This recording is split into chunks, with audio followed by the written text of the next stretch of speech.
The water and wind. Brooke was still passed out on the ground, and her head stirred and fingers moved for just a fleeting moment. She could hear vague voices, but could not make them out. One sounded like a male voice, and the other like a very soft and breathy voice. She opened her eyes once to see a figure standing over her, and what appeared to be an almost translucent cloud standing in an upright position, floating next to the young man. Brooke passed out again, not having the wherewithal to comprehend what she had just witnessed. The stranger. It was heading into the afternoon now on Cove Beach, and the temperature was still warm, and he, the stranger, had been waiting on the sand dunes in the heat as promised for her return, but Brooke's return was not as the stranger had expected. Normally, he would see her emerge from the waves, as though she had risen from a dive, and she would do this alone. Not this time, though.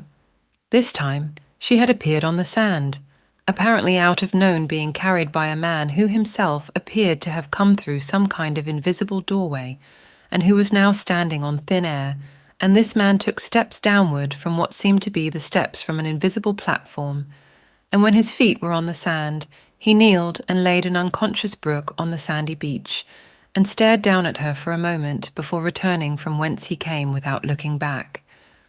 Whilst the stranger had expected her to take this long, he had not expected her to return quite this way. The pulse in the stranger's neck quickened, and his muscles tensed. He did not like what he was witnessing, but sat unmoved and silent with his hoodie firmly over his head, covering his face as much as possible, watching the implausibility before him. He watched the figure move up the invisible steps and back onto the platform and back through that multicolored door he ventured from. When the door shut itself, it vanished without a trace, and the beach was back to its tranquil self, with the sounds of the gentle waves gently hitting the shore, and barely a breath of wind in the air, nor a soul on the beach, but himself and the unconscious girl lying on her back near the shallows. The stranger would continue to sit and wait and wonder. She did not look like she was moving. She looked heavily sedated or deeply unconscious, and he could not tell what her state was or was not from where he sat. Leaving his position on the sand dunes, he made his way down to the water, making his move before anybody made their way onto the beach. Not a soul had been to this part of the beach all day. The beach remained silent, except for the slapping of waves on the beach, and the surrounding quietness made it feel like an untouched ancient land to him. Nighttime was beginning its bloom. The temperature had not dropped much, and there was not a breath of wind, as the sun had descended into a crimson-red cascade on the horizon over the ocean. Even, as the moon has risen, and the stars are bright in the clear night sky, the ocean was still only producing small waves and small ripples, and was looking dark in the moonlight. He could hear the ripples of water as they oh so quietly and softly hit the sand on the shoreline. The sound reminds him of somebody standing in the shallows of the water and paddling gently. The sound is rhythmic and smoothing, and he is almost sure the water sounds like someone playing or dancing. Almost to the beat of the sea, the stranger moves across the sand dune and over to where Brooke had been laying under scrub for the past few hours, in which he placed her after she had been unceremoniously dumped. He couldn't leave her to burn on the hot sand in full sunshine, nor could he get her home, so the scrubland in the dunes was where he had laid her until darkness fell. The stranger stood over her, staring down at her, pondering her, wanting to wake her and ask question after question, but of course he did not. He just took his opportunity to stare and query to himself, knowing she was incapable of offering any answers. It was the first time that he had seen her up this close, virtually face to face. He had stood a distance from her in the street, but had never stood close to her like this. The stranger never dared to. He could tell that she would stir soon, because her breathing was changing its rhythm, and her head stirred a little. This stranger could not take his eyes away, because she looked so haunted and full of so many secrets. Bashfully, he guessed he knew that he may never see her this close again, and knew he would rue the day if he did not ponder her face and form and take in her presence. And so he kneeled down beside her in the moonlight for a moment, To him, she was striking.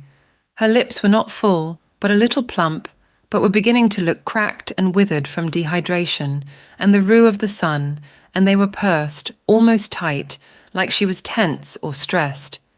She would wake up with a nasty blistering sunburn in the next day or two. This sunburnt glow enhanced her lips, causing them to look rosy and red, and he knew they would be blistering and sore. Her face looked taut, and her dark, arched eyebrows furrowed. She looked troubled in her slumber, a little disturbed.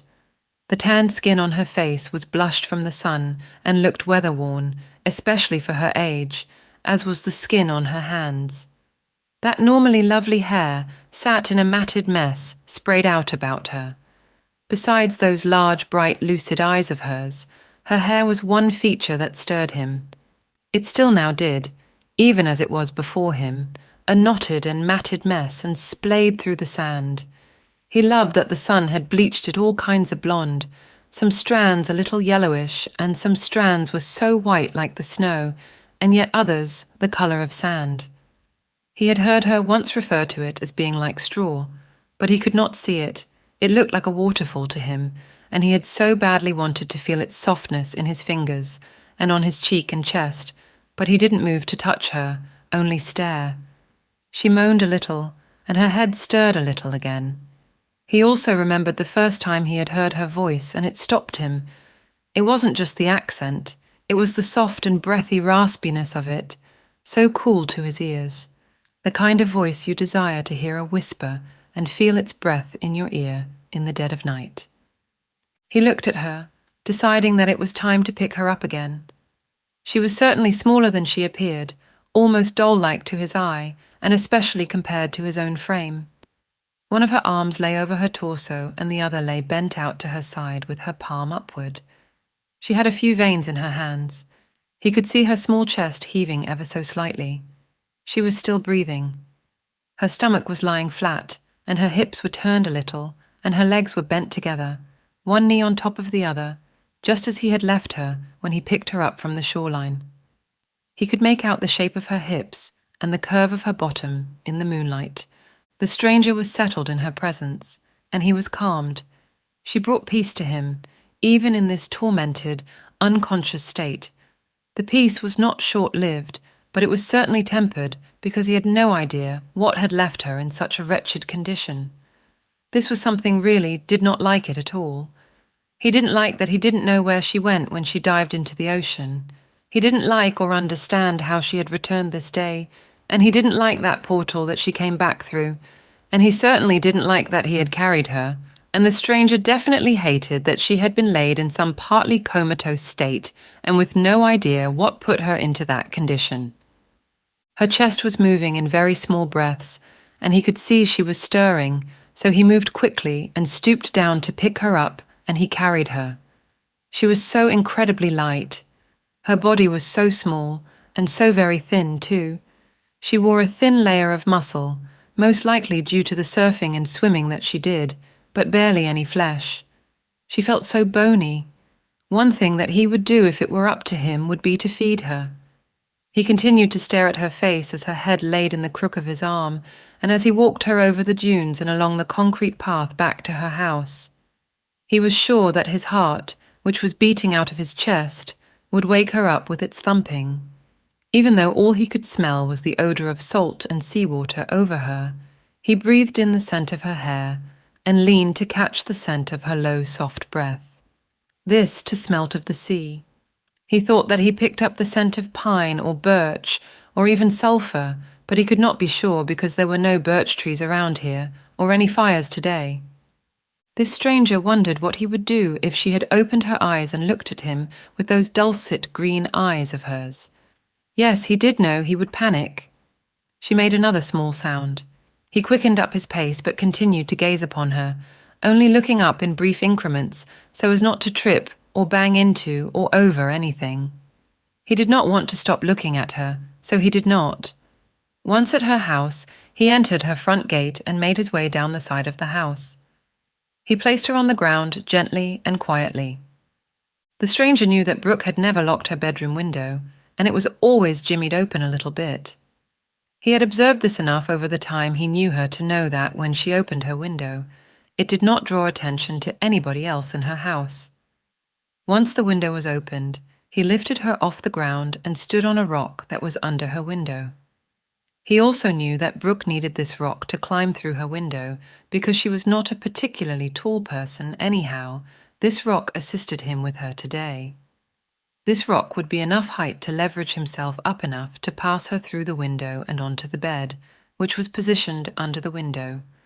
Another trick she had used in her youth to avert parental attention when sneaking out of the window. He knew this too. After he laid her on the bed, he climbed into the window himself and laid her properly onto her bed, placing a pillow under her head. He crouched by the bed, wanting to touch her, but using all of his strength not to. His response to her was so strong today and almost a little overwhelming, and he was feeling a little out of control. He felt both consumed and motivated by her, like his senses were in overdrive. He did not want to leave, but to sit, even lie next to her and rest, even just for an hour or two. All that he knew was that his visceral responses were in overdrive, and his heart was peaceful, but still thumping strongly in his chest, and his mind was haunted by today's observations and racing with questions that were desiring answers, especially about her disappearances into the ocean and that bizarre occurrence with the portal today. He knew he was not getting answers tonight, and amid his punctured thinking, understood that here he stood, in fact, enthralled by eye, caged by mind, and captured by heart entirely by a person who did not even know who he was, or that he even existed at all. She stirred, and this time he knew he had to leave now or be caught. His thoughts for a while now were frequently of anything else but this girl, but being so close to her and holding her and touching her would do nothing but increase his ache for her, but he was not ready to let her know who he was yet. He was not ready or prepared to deal with this yet, particularly now as he stood before her in greater turmoil and in a more fractured state after the day's events. He did not know what was responsible for the loss of himself and the responses he was having. The stranger heard movement in the hallway and saw a shadow under the doorway, so he left from where he came, via her bedroom window, and back to the world in the darkness of night.